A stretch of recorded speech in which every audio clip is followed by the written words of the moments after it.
Welcome in my YouTube channel. मैं हूं ए के कश्यप और आज इस वीडियो में हम लोग देखेंगे क्लास 10th में बिहार सरकार के द्वारा जो एक पब्लिश बुक है जिसका नाम है गोधुली भाग 2। तो आज इससे संबंधित जो भी प्रश्न रहेंगे वो हिंदी व्याकरण और बिहार सरकार के पाठ्य पुस्तक में एक और विशेषता ये है कि हिंदी के लेसन में कुछ हिस्ट्री के भी फैक्ट हैं, तो इन सभी को आज इस वीडियो में हम लोग कंप्लीट करेंगे। न्यू व्यूअर है और चैनल सब्सक्राइब नहीं किया तो जरूर सब्सक्राइब करके बेल आइकन को दबाइएगा।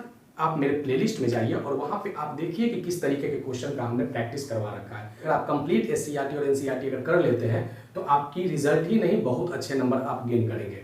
तो कंटिन्यू आप मेरे साथ बने भी रहें और अगर कोई सुझाव है तो आप कमेंट में जरूर लिखें। क्वेश्चन फर्स्ट क्या कहता है, बुद्धा एंड हिज धम्म पुस्तक लिखा था महात्मा गांधी, बी.आर. अम्बेडकर, राजेंद्र प्रसाद, सरदार पटेल। बताइए इसका आंसर क्या होगा। बुद्धा एंड हिज धम्म पुस्तक के रचनाकार थे बी.आर. अम्बेडकर। सेकेंड आइए, एनिहिलेशन ऑफ कास्ट का हिंदी रूपांतरण किसने किया था। ललई सिंह यादव, मोहन अग्रवाल, अरविंद कुमार, शांति स्वरूपा।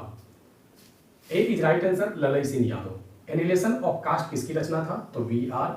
अम्बेडकर की रचना थी। B R. Ambedkar, doctor B R. Ambedkar की रचना थी। ठीक है, उसका हिंदी रूपांतरण ललई सिंह यादव ने किया।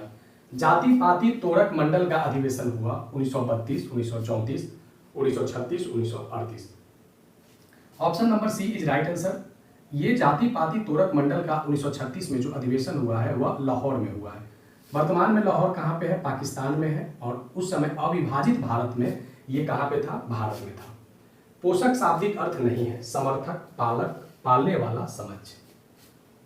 ऑप्शन नंबर डी जो है वो पोषक का शाब्दिक अर्थ नहीं है। 20 के दांत का रचनाकार है नलिन बिलोचन शर्मा, सुधांशु तिवारी, हजारी प्रसाद द्विवेदी, वीर कुमार शरण। ऑप्शन नंबर ए नलिन बिलोचन शर्मा 20 का दांत पाठ्य पुस्तक में एक रचना है, इसके रचनाकार है नलिन बिलोचन शर्मा। ध्यान रखिएगा, इंपॉर्टेंट ये भी है। इनमें शब्दों का गलत चयन करें। सोफर, ड्राइवर, तहजीब, असभ्य, रस्क, ईर्ष्या, अखबार, नवीस, पत्रकार। जो मिसमैच है इसमें, तहजीब का मतलब होता है सभ्य। तहजीब का मतलब होता है सभ्य, जिसे हम लोग कहते हैं सिविलाइज्ड। ठीक है, और अनसिविलाइज्ड नहीं, सिविलाइज्ड होता है तहजीब। अखबार नवीस पत्रकार को कहते हैं। रस्क ईर्ष्या होता है और सोफर ड्राइवर होता है। इनमें शब्दों का सही मिलान नहीं है। उज्र, आपत्ति, खैरियत, कुशलक्षेम, हैसियत, औकात, खोखा खोखी, चाचा चाची। तो ये जो आप देख रहे हैं डी नंबर, खोखा खोखी जो शब्द है ये बंगला शब्द है। कैसा शब्द है, बंगला शब्द है। और बंगला शब्द में खोखा खोखी को कहा जाता है बच्चा बच्ची, बच्चा बच्ची। ठीक है, खोखा खोखी को। आइए 8 नंबर देखिए, मैक्स मूलर का संबंध किस देश से है। Italy, Germany, France, Japan. Max Muller एक साहित्यकार थे, इनका संबंध है जर्मनी से। मैक्स मूलर के भाषण को संपादित किया था दीनदयाल उपाध्याय, उमेश शास्त्री, रमेश शास्त्री, अभिनव भारती, भवानी शंकर त्रिवेदी। मैक्स मूलर ने भारतीय सिविल सेवा में उस समय के शामिल ब्रिटिश लोगों को संबोधित किया था और उस संबोधन का पहला अंक जो प्रकाशित किया था वह भवानी शंकर त्रिवेदी ने किया था। मैक्स मूलर की रचना जो है कि मैक्स मूलर की रचना है भारत से हम क्या सीखे। भारत से हम क्या सीखे। ठीक है, दारिस नामक सिक्का से संबंधित है। दारिस नामक सिक्का चांदी का सिक्का, तांबा का सिक्का, सोना का सिक्का, पीतल का सिक्का। देखिए ये क्वेश्चन हिस्ट्री से रिलेट कर गया और हम लोग स्टडी कर रहे हैं पाठ्य पुस्तक में हिंदी का। तो ये रिलेटेड जो है वो दारिस सोना का सिक्का को कहा जाता था, गोल्ड कॉइन्स को दारिस कहा जाता था। मिला कहाँ था ये, दारिस बनारस में। कहाँ मिला था, बनारस में। ठीक है, मैक्स मूलर ने इसका भी जिक्र अपनी किताब भारत से हम क्या सीखे में किया है। ठीक है, एक बार अगर इसका स्क्रीनशॉट लेना चाहते हैं तो स्क्रीनशॉट ले लें और एक बार इसको हम एक बार इसे हम ब्रीफ कर देते हैं। Buddha and his Dhamma B R. Ambedkar, annihilation of the caste B R. Ambedkar, Hindi रूपांतरण ललई सिंह यादव। जाति पाति तोड़क मंडल लाहौर में 1936 में अधिवेशन। पोषक का शाब्दिक अर्थ नहीं है, समझ। इसके दांत के रचनाकार है नलिन बिलोचन शर्मा। इनमें शब्दों का गलत चयन करें। सोफर, ड्राइवर, तहजीब मतलब सभ्य होता है। रस, ईर्ष्या को, अखबार, नवीस, पत्रकार को। इनमें शब्दों में जो सही मिलान नहीं था वो खोखा खोखी, इसका मतलब बंगला में बच्चा और बच्ची होता है। मैक्स मूलर जर्मनी से संबंधित थे। मैक्स मूलर की भाषण को संपादित किया था भवानी शंकर त्रिवेदी ने। दारिस नामक सिक्का सोने का सिक्का है। फिर हम लोग 11 नंबर से देखेंगे। शेर के खाल में गधा कहावत की उत्पत्ति हुई है भारत में, यूनान में, जर्मनी में, इटली में। शेर की खाल में गधा तब कहा जाता है कि जब कोई बहुत बड़ी भूमिका बनाकर लड़ने जाता है और वह रन छोड़कर भाग जाता है तो उसको कहते हैं कि ये शेर के खाल में गधा था। तो ये जो कहावत भारत में काफ़ी प्रचलित है, ये कहावत की उत्पत्ति हुई थी यूनान से। क्रिटलिस किसकी रचना है? प्लूटो, अरस्तु, मैकियावली, आर्यभट्ट। क्रिटिस रचना है क्रिटलिस रचना है अरस्तु का। Option number B is right answer. अरस्तु कहाँ का रहने वाले थे? ये यूनान के रहने वाले थे और एक दार्शनिक थे अरस्तु, ठीक है। प्लूटो भी एक दार्शनिक ही थे। आर्यभट्ट जो थे ये भारत से संबंधित थे, ये खगोल शास्त्री थे। मैकियावली भी जो थे ये राजनीतिक शास्त्र के एक दार्शनिक थे। आगे देखिए इसमें कि विश्व की सबसे प्राचीनतम भाषा है Greek, Hindi, Sanskrit, Mandarin. Option C is right answer, Sanskrit. Mandarin के विषय में आप जानते होंगे कि मंदारिन चीनी भाषा का स्थानीय नाम है। मंदारिन विश्व में सबसे ज़्यादा बोले जाने वाली भाषा है। विश्व में सबसे ज़्यादा जनसंख्या बोलता है कौन सी भाषा को?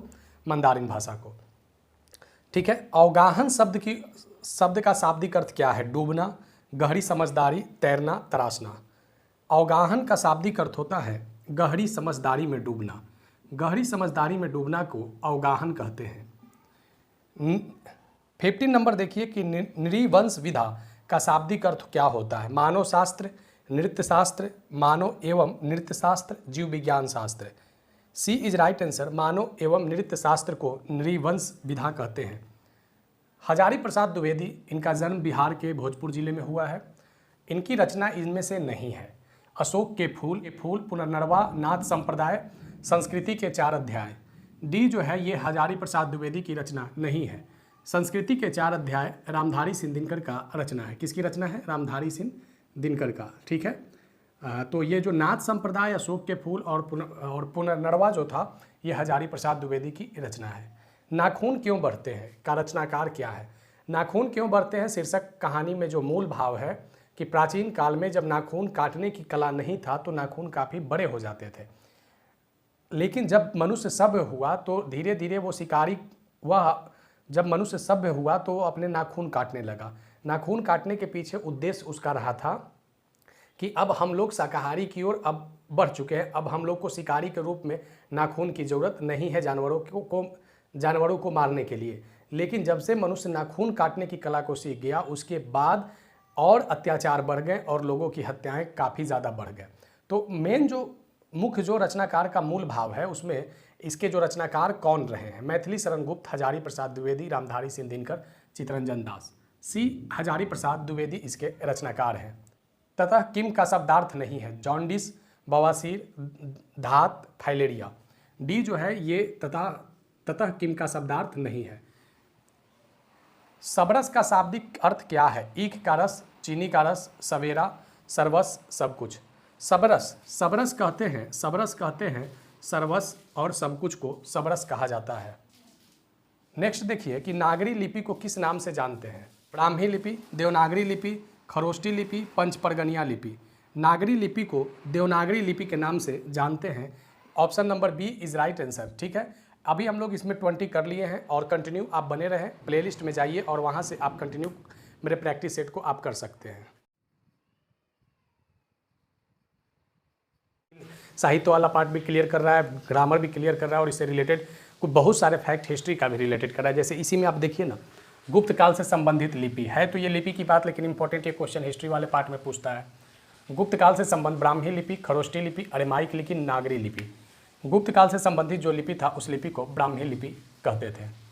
दक्षिण भारत में लिपि का प्रयोग हुआ ब्राह्मी लिपि, नंदी नागरी लिपि, खरोष्टी लिपि, कन्नड़ लिपि। तो इसका आंसर कीजिए, क्या दक्षिण भारत में प्राचीन काल में कौन सी लिपि का प्रयोग होता था? तो नंदी नागरी लिपि का प्रयोग होता था। B is right answer. Doha Kosh के रचनाकार कौन है? कबीर, रैदास, सरहपाद, वैष्णवी। दोहा कोश के जो रचनाकार हैं उनका संबंध तिब्बत से। अब कुछ आपको हिंट मिला होगा, तो इसका सही आंसर क्या है? सरहपाद। महावीराचार्य किसके दरबारी थे? अमोघवर्ष, पुलकेशिन द्वितीय, अशोक, गौतमी पुत्र सातकर्णी। महावीराचार्य का संबंध था जैन धर्म से। किससे? जैन धर्म से। और ये संबंधित थे अमोघ वर्ष से। राष्ट्रकूट का ये शासक था। किसका शासक था? राष्ट्रकूट का। और राष्ट्रकूट की राजधानी कहाँ था? दंती दुर्ग। राष्ट्रकूट की राजधानी कहाँ था? दंती दुर्ग। अमोघ वर्ष इसी राजवंश से संबंधित था। श्रवण बेलगोला किस धर्म से संबंधित है? जैन धर्म, बौद्ध धर्म, हिंदू धर्म, इस्लाम धर्म। श्रवण बेलगोला का संबंध है जैन धर्म से। यहाँ पे गोमतेश्वर की मूर्ति है। किसकी मूर्ति है? गोमतेश्वर की मूर्ति है, ठीक है। गणित सार संग्रह के रचनाकार कौन है? आर्यभट्ट, महावीराचार्य, वराहमिहिर, चाणक्य। देखिए यहाँ पे गणित सार संग्रह के रचनाकार हैं ऑप्शन नंबर बी महावीराचार्य। कौन है? महावीराचार्य। नेक्स्ट देखिए, अनुकरण का शाब्दिक अर्थ क्या होता है? जैसे कहते हैं ना अनुकरण कर रहा है वो किसी दूसरे का, तो इसका शाब्दिक अर्थ नकल होता है। क्या होता है? नकल। आद्य लेख का शाब्दिक अर्थ क्या है? प्राचीन, अत्यंत प्राचीन लेख, नया लेख, पत्थर का लेख, जंगल का लेख। आद्य लेख का मतलब होता है अत्यंत प्राचीनतम लेख। A is right answer. Bahadur शीर्षक के रचनाकार कौन है? Shashwat Jain, Rahul Kumar, Amarkant, Vidyasharan Sinha. C is right answer, Amarkant. Bharat में अंग्रेजी राज्य और मार्क्सवाद एक किताब है, इसके रचनाकार कौन है? बताइए, बहुत इंपॉर्टेंट बुक है ये। भारत में अंग्रेजी राज्य और मार्क्सवाद, रामविलास शर्मा, भारतेंदु हरिश्चंद्र, महादेवी वर्मा, सुमित्रानंदन पंत। तो इसका सही आंसर होगा रामविलास शर्मा। रूसी क्रांति किस वर्ष हुआ था? बताइए। हिंदी साहित्य में ये सब इसलिए थॉट दिए गए हैं, जैसे हिंदी में एक रचना है, हिंदी में जो रचनाएं हैं वो विदेशी रचनाओं, हिंदी में जो रचनाएं हैं वो विदेशों में होने वाले इतिहास में घटित घटनाओं से भी संबंधित है। तो रूसी क्रांति किस वर्ष हुआ? 1917, 1918, 1919, 1920। किसके खिलाफ हुआ था रूसी क्रांति? जार के खिलाफ। किसके खिलाफ? जार के खिलाफ। Option A 1917। यथेष्ट का शाब्दिक अर्थ क्या होता है? इच्छा, पर्याप्त, चाहत, राहत। यथेष्ट का शाब्दिक अर्थ होता है पर्याप्त। क्या होता है? पर्याप्त। कंटिन्यू। अब हम लोग देखेंगे इसमें 33 नंबर क्वेश्चन से। अगर आपको स्क्रीनशॉट लेना है तो आप इसका स्क्रीनशॉट ले सकते हैं। गुप्त काल से संबंधित लिपि है ब्राह्मी लिपि, दक्षिण भारत की लिपि नंदी नागरी लिपि। दोहा कोश के रचनाकार हैं सरहपाद। महावीराचार्य किसके दरबारी थे? अमोघ वर्ष के। श्रवण बेलगोला किस धर्म से संबंधित है? जैन धर्म। गणित सार संग्रह के रचनाकार हैं महावीराचार्य। अनुकरण का शाब्दिक अर्थ है नकल करना। आद्य लेख का शाब्दिक अर्थ है अत्यंत प्राचीन लेख। बहादुर शीर्षक के रचनाकार हैं अमरकांत। भारत में अंग्रेजी राज्य और मार्क्सवाद के रचनाकार हैं रामविलास शर्मा। रूसी क्रांति किस वर्ष हुआ था? 1917 में। यथेष्ट का शाब्दिक अर्थ है पर्याप्त। और 33 में देखते हैं कि बिरजू महाराज का संबंध है सहनाई, तबला, कथक, कुचिपुड़ी। बिरजू महाराज का संबंध है कथक नृत्य से, और कथक नृत्य जो है ये उत्तर भारत का नृत्य था। बिरजू महाराज का जो संबंध है वो बनारस घराने से था। ठीक है। सहनाई से तो आप जानते ही हैं कि सहनाई से संबंध था बिस्मिल्लाह खां का। किसका? बिस्मिल्लाह खां का। ठीक है। आगे देखिए यहाँ पे कि अचकन एक प्रकार का है पूजा पद्धति, मंदिर वास्तुकला, विशेष पोशाक, गुजरात का नृत्य। अचकन जो है वह एक प्रकार का विशेष पोशाक है। अचकन जो विशेष कार्यक्रम के दौरान नृत्य में, बिरजू महाराज के कथक में या किसी भी विशेष सांस्कृतिक समारोह में यह पहने जाने वाला एक पोशाक होता है। निपट का शाब्दिक अर्थ होता है नंगा, नीरा, अस्पष्ट, इनमें से सभी। निपट का शाब्दिक अर्थ तीनों होता है, इनमें से सभी। उस्ताद बिस्मिल्लाह खां का बचपन का नाम था जुनैद खान, शकीर अनवर, कमरुद्दीन, शमसुद्दीन। इसका सही आंसर कीजिए। ये आपके पर्सनालिटीज़ विशेष में भी रह सकता है, क्योंकि उस्ताद बिस्मिल्लाह खां का जन्म 1916 में कहाँ हुआ था? डुमरांव में हुआ था। और बिस्मिल्लाह खां को भारत रत्न कब मिला था? करवाया हुआ है ये सब वीडियो प्लेलिस्ट में आप देख सकते हैं। भारत रत्न 2001 में मिला था, और इनकी मृत्यु कब हुई थी? 2006 में हुई थी। ठीक है। इनका बचपन का नाम था कमरुद्दीन। जन्म इनका हुआ था डुमरांव में, लेकिन इनका जो कर्म स्थान था वो बनारस था। कर्म स्थान कहाँ था? बनारस। कमरुद्दीन और इनके भाई का नाम था शमसुद्दीन। खैर, कमरुद्दीन, ये इंपॉर्टेंट क्वेश्चन है 36। उस्ताद बिस्मिल्लाह खां से क्वेश्चन अगर राइज होता है तो मोस्टली चांस रहेगा ये क्वेश्चन का। इस्लाम में सहनाई के साथ पर्व जुड़ा हुआ है ईद, बकरीद, मुहर्रम, ईद उल फित्र। तो जो मुहर्रम जो जुड़ा हुआ है ये सहनाई के साथ जुड़ा हुआ है, क्योंकि मुहर्रम जो है, जो इसमें ताजिया निकाले जाते हैं, जो एक प्रकार का शोक जैसा मनाया जाता है, तो इसमें सहनाई वादन नहीं किया जाता है। नौबत खाना का शाब्दिक अर्थ होता है प्रवेश द्वार, बजाने वाला, बैठने का स्थान, रास्ता, शाही भोजन। नौबत खाना जो होता है ये बजाने वाला एक विशेष प्रकार के जो बैठने का स्थान होता है उसे नौबत खाना कहते हैं। महात्मा गांधी को महात्मा किसने कहा? ठीक है। महात्मा गांधी के बारे में आप जानते ही होंगे कि महात्मा गांधी का जो मूल नाम था मोहनदास करमचंद गांधी था। इनको महात्मा का जो टाइटल मिला था वह जवाहरलाल नेहरू के द्वारा, सुभाष चंद्र बोस, रविंद्रनाथ टैगोर, मोतीलाल नेहरू। इसका सही आंसर होगा option number C, Rabindranath Tagore ने महात्मा गांधी को महात्मा कहा था। गांधी जी ने शिक्षा संस्कृति पर बोध किया था। किस में? गांधी जी के ये जो आप देख रहे हैं सत्य के साथ प्रयोग, हरिजन, नवजीवन, यंग इंडिया और हरिजन, ये सभी महात्मा गांधी के द्वारा पत्रिकाएं और किताबें हैं। कौन से ऐसे दो इनके द्वारा लिखित रचनाएं हैं जिसमें शिक्षा और संस्कृति पर महात्मा गांधी ने बल दिया था? वह है यंग इंडिया और हरिजन। यंग इंडिया और हरिजन, डी जो है वह सही आंसर हुआ। अहिंसा दिवस मनाया जाता है 30 जनवरी, 2 अक्टूबर, 14 नवंबर, 3 दिसंबर। 2 अक्टूबर को अंतर्राष्ट्रीय स्तर पर अहिंसा दिवस मनाया जाता है। महात्मा गांधी का यह जन्मतिथि है। महात्मा गांधी का यह जन्मतिथि है। महात्मा गांधी का जन्म 2 अक्टूबर 1869 में गुजरात के पोरबंदर में हुआ था। ठीक है। महात्मा गांधी की जो मृत्यु हुई थी 30 जनवरी 1948 को, इस कारण से 30 जनवरी को हम लोग शहीद दिवस के रूप में मनाते हैं। और आप जानते ही हैं कि इनका जो स्थल जुड़ा हुआ है वो राजघाट से जुड़ा हुआ है। आप फिर से मैं एक बार रिपीट कर रहा हूँ कि आप प्लेलिस्ट में ज़रूर देखिए, बहुत आपको क्वेश्चन मिलेगा। और इतना मेरा 100% मैं दावे के साथ कह रहा हूँ कि आपका SCERT और NCERT अगर कवर कर लेते हैं तो किसी भी हालत में आपकी रिजल्ट रुकने वाली नहीं है। इसलिए आप बिल्कुल प्रैक्टिस सेट NCERT और SCERT का करें। समय मिले तो उसके बाद ही रेफरेंस बुक का अध्ययन करें, लेकिन पहले आपको क्लास 1 से लेकर क्लास 12 तक के सभी बुकों का स्टडी होना बहुत ज़रूरी है। हाँ, तो एकदम 100% दावा है कि SCERT और NCERT आपको बहुत बेहतर रिजल्ट की ओर ले जाएगा। सर्वोदय कार्यक्रम किसके द्वारा शुरू हुआ है? महात्मा गांधी, विनोबा भावे, जवाहरलाल नेहरू, डॉक्टर राजेंद्र प्रसाद। महात्मा गांधी से जुड़ा हुआ था सर्वोदय। विनोबा भावे से जुड़ा हुआ था भूदान। ठीक है। नेक्स्ट देखिए कि कूपमंडकू, कूपमंडकू का शाब्दिक अर्थ क्या होता है? कूपमंडकू का शाब्दिक अर्थ होता है सांप, मेढक, किसान, मजदूर। ऑप्शन नंबर बी, मेढक को कहते हैं कूपमंडकू। ननकाना साहब, अब ये पाकिस्तान में है। ननकाना साहब किसकी जन्मस्थली है? गुरु गोविंद सिंह, गुरु नानक, गुरु अंगद, गुरु हरगोविंद। तो गुरु नानक जो सिख धर्म के संस्थापक थे और इनका जन्म जो हुआ था वो तलवंडी में हुआ था, तलवंडी में, ननकाना साहब में। ठीक है। अब ये पाकिस्तान के भौगोलिक क्षेत्र के अंदर है। गुरु गोविंद सिंह का जन्म पटना साहिब में हुआ था, जो पटना जिला के अंतर्गत आता है, बिहार में। ठीक है। और सिखों के जो 10वें गुरु थे वो गुरु गोविंद सिंह थे और इन्होंने ही सिखों को लड़ाकू भी बनाया था। ये सब क्वेश्चन हम करवा चुके हैं हिस्ट्री वाले पार्ट में। गुरु नानक जो थे वो प्रथम गुरु थे जिन्होंने गुरुवाणी भी रचना किया था। आगे देखेंगे, इसमें 6 क्वेश्चन कंटिन्यू हम लोग तो बने हुए हैं। आपके गोधली जो आपका बिहार सरकार का पाठ्य पुस्तक है, भाग 2 जो 10th क्लास में है, 55 इसका एंडिंग होगा नंबर ऑफ क्वेश्चन। कंटिन्यू आप बने हुए रहिए दूसरे प्लेलिस्ट में भी, और न्यू व्यूअर है तो सब्सक्राइब जरूर कर लीजिएगा।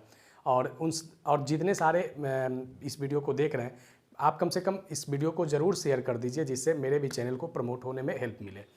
वीडियो को लाइक ज़रूर कीजिएगा। 45 नंबर क्वेश्चन देखिए, गुरु नानक किस मुगल शासक के समकालीन थे?